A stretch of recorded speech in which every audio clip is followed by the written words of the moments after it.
Welcome to doassignment-ca. Here's the problem. A line passes through the points 2, 5, and 6, 17. Write the equation of the line in slope-intercept form, y equals mx plus b. Show all steps to find the slope and y-intercept. Now, let us work through the solution step by step. We start by recalling the slope formula, m equals y2 minus y1 divided by x2 minus x1.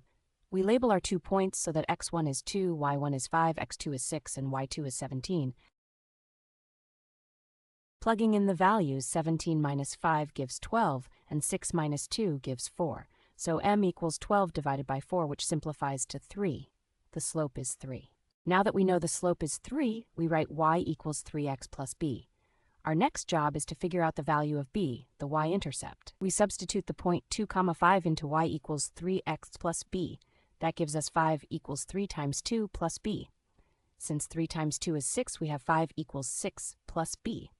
Subtracting 6 from both sides gives b equals -1. Let's verify by plugging the second point, 6, 17, into y equals 3x minus 1. We get 3 times 6 minus 1, which is 18 minus 1, which equals 17. That matches, so our equation is correct. The final answer is y equals 3x minus 1. The slope is 3, meaning the line rises 3 units for every 1 unit it moves to the right, and the y-intercept is -1, where the line crosses the y-axis. Here is the graph of y equals 3x minus 1. Notice the line crosses the y-axis at -1 and passes through both of our original points, 2, 5 and 6, 17. The steep upward slope of 3 is clearly visible.